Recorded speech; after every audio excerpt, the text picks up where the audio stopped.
Bienvenue dans cette nouvelle édition sportive dont j'ai le plaisir de vous présenter les principaux titres. Tout d'abord, nous parlerons de volleyball. Le Rwanda a organisé récemment un tournoi qualificatif pour permettre à certaines nations de se qualifier pour les prochains Jeux africains.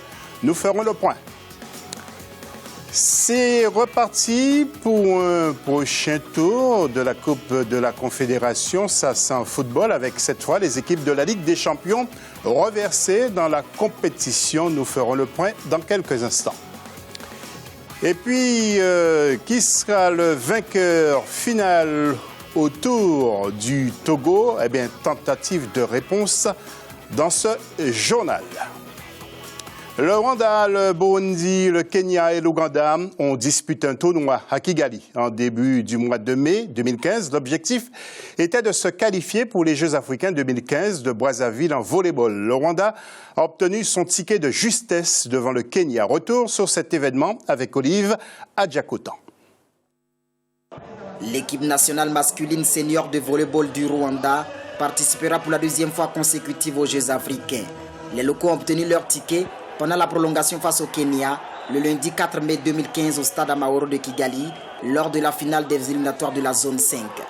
Les Rwandais ont perdu le premier set 17 contre 25, avant de remporter les deux suivants 25 à 18 et 25 contre 22.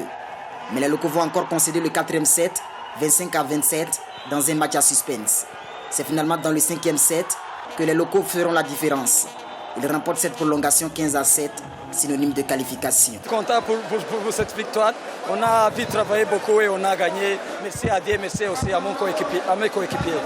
Nous avons eu des bons serveurs, une bonne bloc et aussi combattre la combativité de notre équipe. Le Rwanda a été classé 4e dans la discipline de volleyball pendant les Jeux africains de 2011 à Maputo en Mozambique.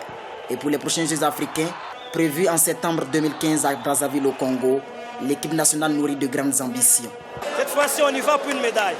Là, on va travailler pour une médaille à Brazzaville. Sûr, on va s'attendre pour une médaille. Il faut travailler la consistance, il faut travailler la défense, parce que la défense, il y a à cause du travail. Il faut travailler la coordination au niveau des blocs. Le Rwanda est resté invaincu pendant ce championnat de la zone 5. En effet, le Rwanda a battu l'Ouganda 3-7 à 2 lors de sa première sortie et a corrigé le Burundi 3-7 à 0 dans le deuxième match, avant de dominer le Kenya 3-7 à 2 dans la finale du 10 championnat.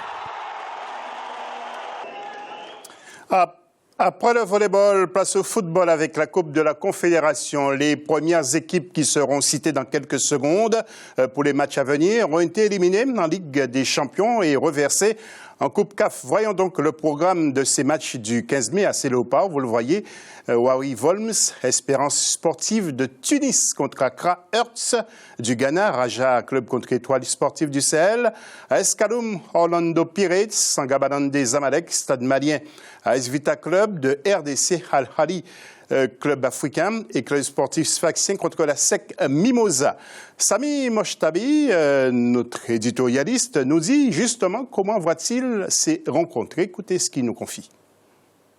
Ce seront des barrages de haut niveau. Vu la présence des clubs à ce niveau de la compétition, on ne peut espérer que du spectacle, puisqu'on retrouve plusieurs vainqueurs de la Ligue des Champions africaine, plusieurs vainqueurs de cette Coupe de la Confédération. Donc oui, ça nous promet des matchs assez intenses. On peut citer au hasard Al Ahly contre le club africain. Le club africain, actuellement solide leader de Tunisie, va affronter Al Ahly, qui reste quand même sur la déception de s'être fait éliminer de la Ligue des Champions. Une grosse écurie du continent africain, donc ça nous promet une très belle rencontre. Dans le le Raja Casablanca qui va affronter l'Étoile du Sahel, donc c'est un beau duel maghrébin avec un Raja qui est actuellement très morose en championnat marocain, seulement 8e du championnat face à l'Étoile du Sahel, qui retrouve un niveau après plusieurs années en deçà. On aura aussi le Stade Malien qui aura très fort à faire face à l'AS Vita Club qui est tout simplement finaliste de la dernière Ligue des Champions africaine. Donc voilà, des rencontres d'un très haut niveau avec les clubs au palmarès impressionnant. C'est vraiment une Coupe de la Confédération cette année qui est très relevée et qui n'a rien à envier à la Ligue des Champions.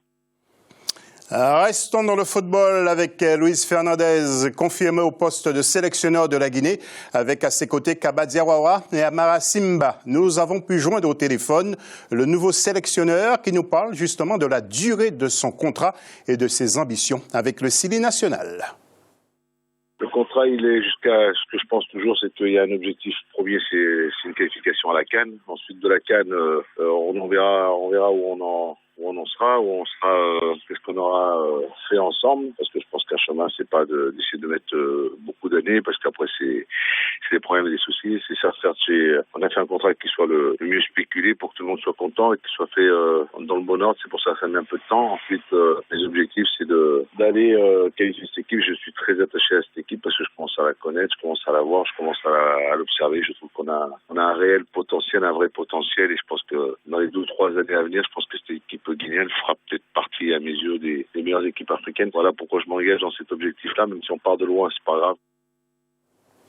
Autre discipline, c'est le cyclisme, et depuis le 11 mai, c'est le Tour cycliste justement qui retient l'attention des Togolais. Arrivé de la dernière étape dans les routes de Lomé ce dimanche 17 mai, mes pouleurs, faisons le point sur la 3e étape entre Mantougou et Bassar, qui a été remportée par le Ghanéen Samuel Anim, 2e Doukoura Bumba, Fiston, 3e Ibodo Aruna, 4e Togola Akuba. Alors en ce qui concerne maintenant la 4e étape, eh bien celle-ci entre Sokodé et Kaboli a été remportée par Akuba Togola. Au classement général, le Burkinabé Oumarou Minungu s'empare du paletot jaune en déposant Bamogo Sédou. Le Congolais Fiston Doukoua est second et le Ghanéen Samuel Anim, victorieux de la 3e étape, complète le podium.